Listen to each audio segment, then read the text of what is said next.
Good morning, good afternoon, or good evening, depending upon where you live around the world. A little bit more thought has gone into the project at hand, and this is where we're at the moment. And now that I have also deleted a few videos that I've just made because I was rambling too much, and I've got my cup of tea in hand, literally, I thought I'd make this one to replace said deleted videos. The more I look at this individual tab type scenario, is gaining my appreciation for what I want to do. It is simple enough that I want to perhaps consider it. Another sip of tea. And I had made the comment that in some situations I had, where had I done? Oh, I might have deleted it already. I had, oh no, there we go. I had slotted, or was considering slotting, the end of the struts to take the tabs. And I did make the comment that unless I had a bandsaw, a good quality bandsaw, that creating nice accurate cuts in the ends of the timber this deep into it might be problematic. And also made a passing comments that, but you know, rebates, recesses are probably a little bit easier to create, which they would be. But I still like this idea because it kind of looks nice and has some very real world advantage for the aesthetics of the project. Then I had a little bit more of a thought, and I thought, well, seeing I said about making the slots and them being difficult and that the rebates were simpler, why don't I make them rebates and put packers in between just to flush up the top surface? After all, the bolt heads, hold that thought, but the bolt heads would stick up through the wee packer and perhaps be compensated for somewhat in the batten. Oh, that's a good idea. And these little packers, while they would have to be machined quite accurately, I do have the facility to do that. And most people have, to be fair, but I have because I've set up my bench saw. It's really I've had it for donkey's years. It's a job site workbench which has never been taken onto the work site, by the way. But I have a threaded rod, 16mm rod that goes, it's probably 1500 long, and it has been captured by the rip fence because I've got embedded threads, etc. in the rip fence.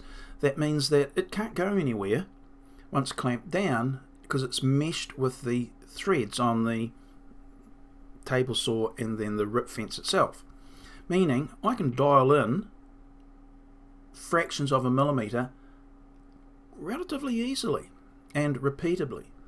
So I can make a 3.2 mil thick ripping easily. Now anyone can do that just by jogging their rip fence across, etc., and getting it. But I'm just saying that sometimes these Heath Robinson approach to your workshop tools can pay dividends. Anyway,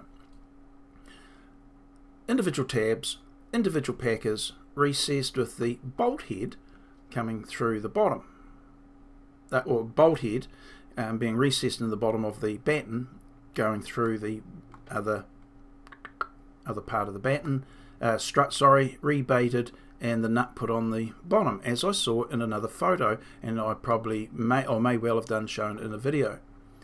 Then I thought, hang on a minute.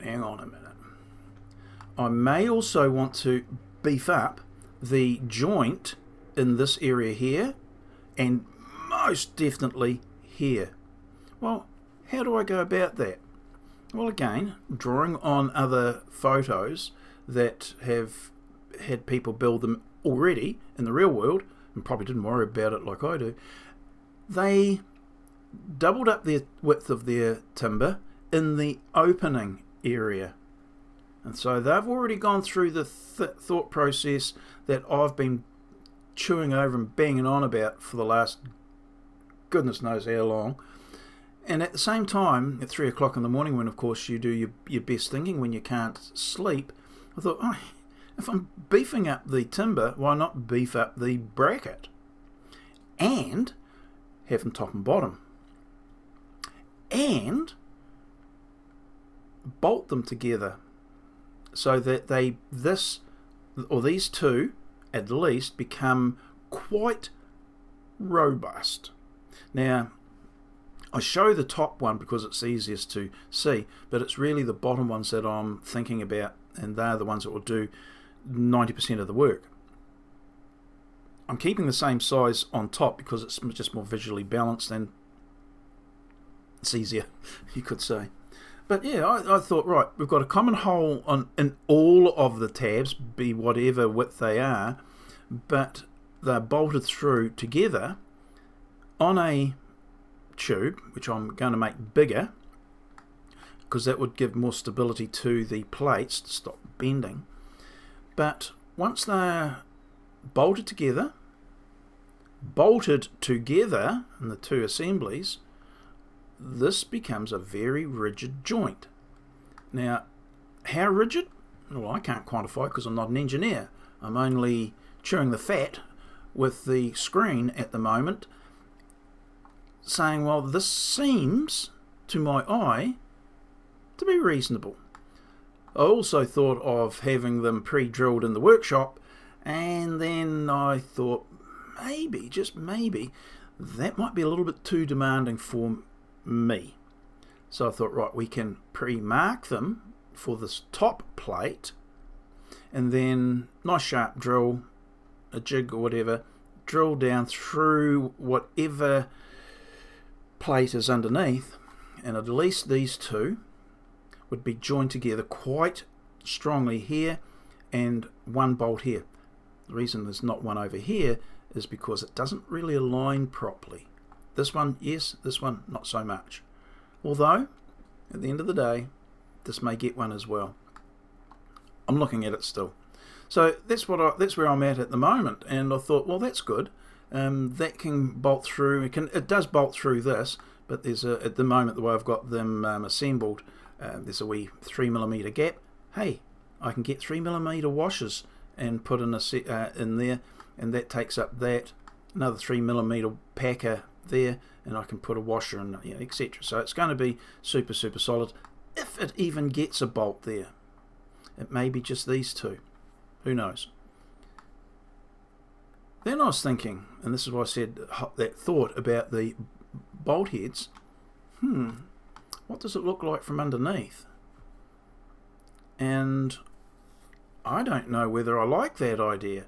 What if I use a coach bolt from underneath? That means I've got the mushroom head, the round head of the coach bolt showing underneath, and then have the bolt length be able to be cut at some point. If I can't get the spot on length bolt, I can cut them or whatever, and have the ends of those bolts and the nuts hidden by the battens.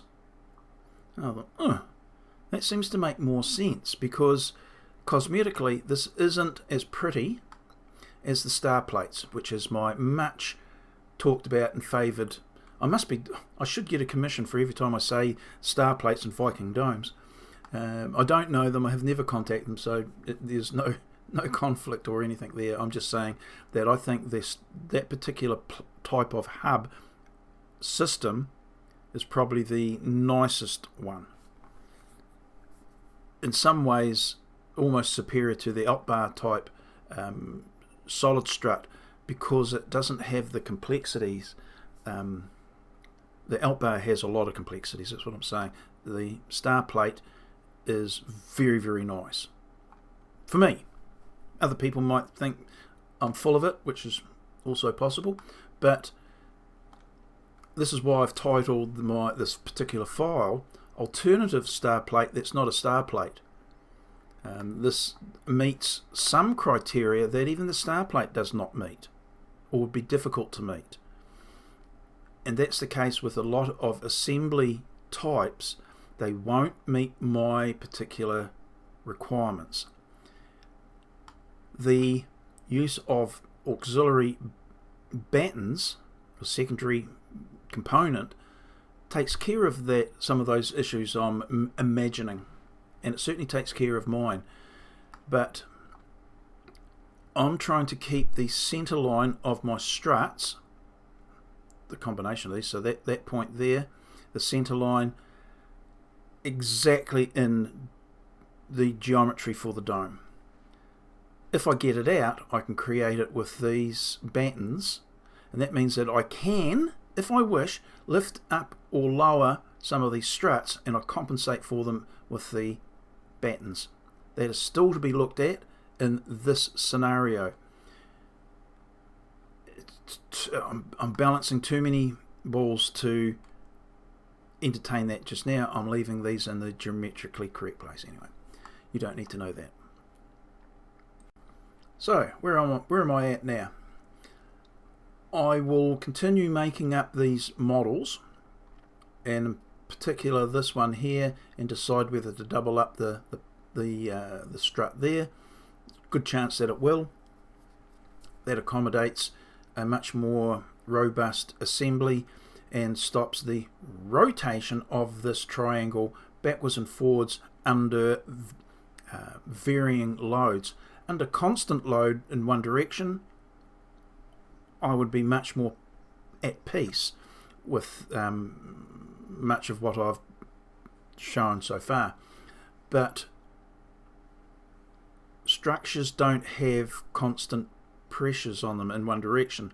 They have fluctuating pressures, and it can simply be how quick a wind pressure imposes or not on a structure, or the swirling nature of wind. And because this is largely an open area, think of it as a rigid parachute, and if we've got the pressures on that, the wind can get underneath it and lift it up, where the dome is not ideally suited for that type of weather condition without being beefed up in the joints. Not this type anyway.